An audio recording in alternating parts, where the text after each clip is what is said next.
Actually, in-anticipate ko na yan. Malamang sabi ko, one of these days, merong babaligtad.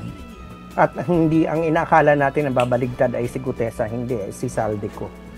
But what is suspicious about this is the fact that yung timing, parang merong medyo may pagka-choreographed yung parang parang may agenda siya. Usual, alam naman natin gusto niya iligtas ang sarili niya. Kasi kung iisipin natin, may tatlo akong tanong na actually dapat tinatanong ng isang rational na mag-isip. Una, kung talagang si Pangulong Marcos ay merong kamay na idinutdot sa korupsyon, bakit siya ay nagsimula ng investigasyon? Di ba sa isang rational mag-isip? Bakit ka magsisimula? Bakit mo i-feature sa SONA mo? Ba't magliliga ka ng ICI? Na mapapahama ka. Hindi ba lalayo ka? Ililiban mo sa ibang direksyon. Prof. Pangalawa, Prof, yes. mag-i-interrupt lang ako dun sa sinabi po ninyo kasi sabi nyo na dapat nga nililihis dun sa issue na yun, di ba? Kung siya man yung mastermind, posible din po ba, well, devil's advocate lang po, Prof, no? Posible din po ba na to control the narrative, ni-frame na niya yung issue to make himself the savior instead of yung nag-cause ng problema? Posible din po ba yun? Posible naman yun, pero malaking sugal yun. Alalahanin natin, may nakaabang sa posisyon niya. You know, may nakaabang sa posisyon niya si Vice President Sara Duterte na hindi naman niya kakampi.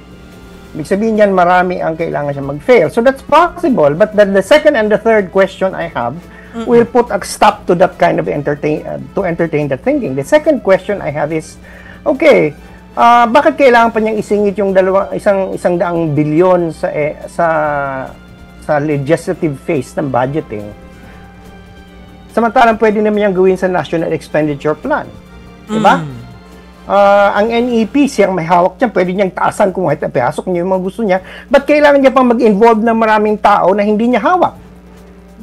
Para lang maipasok. So yan. Ang ikatlo, hindi ba binito ni Pangulong Marcos ang budget?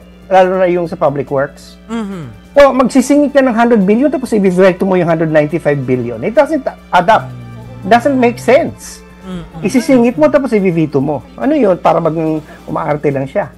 So, kung yung first tama yun, pwedeng sabihin, gusto niya mag-play victim, etc., etc., but the second and the third, are compelling reasons. That means, plinano niya na to, tapos sasabihin nila si Pangulong Marcos ay hindi bright. Di ba? para maisip tong mga to. So, I think the question is, yung second and third, bakit kailangan pang isingit sa BICAM yung 100 billion samantalang pwede na niyang ilagay na sa NEP na hindi wala nang debate doon. At yung pangatlo, bakit kailangan niyang i-veto yung 195 billion? Imagine, sisingit ka ng 100 billion tapos tatanggalin mo rin lang mas malaki pa, halos times 2 ang tatanggalin mo.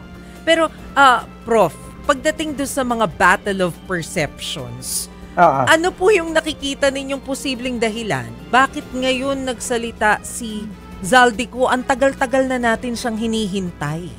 Isa pa nga yun na dahilan. Kaya ako, kakonect yan doon sa isang mga rally na magaganap. Hindi ko sinasabing ganon, pero posible na baka may koneksyon na siniset up yung narrative. Alalahanin mo, dapat siya ay mag-appear sa Zoom. Diba? Sa pantaha, kung nag-appear siya sa Zoom, baka doon niya nilahad ito. Right? So, baka wala. So, ang tanong dito, sino magkukontrol ng narrative? Sino kumokontrol kay Zaldico? Nakita na kung sa Zoom yan at nasa Amerika siya, kung saan siya. Ang tanong dito, baka doon niya sinabi to. Siguro natunugan, kaya hindi na siya pina-attend, di ba? Kasi wala nga silang control. They could not contempt him, cite for contempt. Andun siya sa ibang lugar, naka-zoom siya. All they can do is to shut him off. You know, so siguro ganun nangyari. Kaya nawalan sila ngayon ng platform, kaya naglabas na lang siya ng video na ganito. So I think it's all choreographed, you know. Because ang tagal-tagal mo nagtatago, tapos bigla ka na lang lalabas sa ngayon. Ano ang meron? Sinong So I'm sure there is always the possibility that he's telling the truth. But you know, in politics is a game of perceptions.